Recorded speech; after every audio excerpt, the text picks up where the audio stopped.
The chairman of the Electoral Commission says the leader of the opposition obviously made a mistake.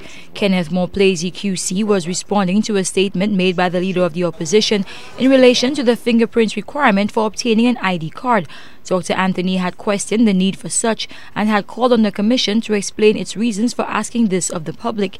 He had also denied knowledge of the legislation that had made this mandatory, although it was approved in 2005 when he was Prime Minister. The Electoral Commission chair says not only was the then Prime Minister in office at the time legislation was changed, he was also the minister who signed it into law. Dr. Anthony was quite wrong in passing that information to people because the law is there and he is the one that signed the statutory instrument. We are here not to delve in any political chaos, but merely that we as an institution, we have to correct if anything is wrong, because the voters, it's important for the voters to know that fingerprinting is part of the law. Dr. Anthony has since issued a statement where he acknowledges he was wrong in his earlier assessment of the fingerprint requirement. It reads, "I clearly made an error and misspoke. It was certainly not my intention to do so. It is fairly obvious that I forgot.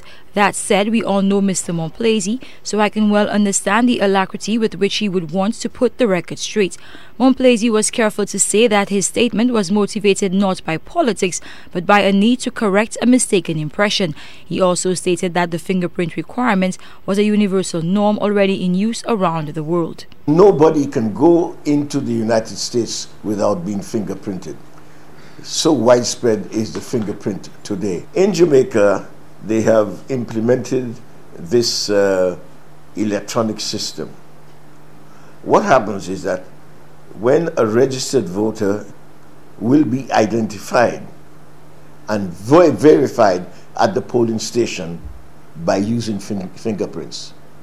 That's how far they've gone.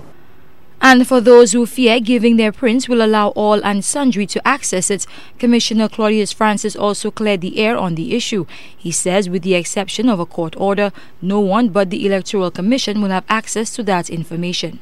No information given to the Commission on the ID card can be shared with any other state agency, whether it is the NIC, Inland Revenue, or the police. None of these, the information gathered on that card can be shared. So there is absolutely no fear of any person who has been fingerprinted for the purposes of the ID card having that fingerprint in any form or fashion transmitted to the police or any other state agency. In clearing the air, the Commission chair did not address the statement by the Tourism Minister that precipitated the one given by Dr. Anthony. In it, Alan Shasney berated the Electoral Commission for not putting in the fingerprint requirement when they changed the ID card in 2005. It was a statement questioned by Dr. Anthony and proven false by the Queen's Counsel, who says all changes, including fingerprints, came into effect when the new legislation was made law on May 4, 2006. Carmi Joseph, HTS News, Channel 4.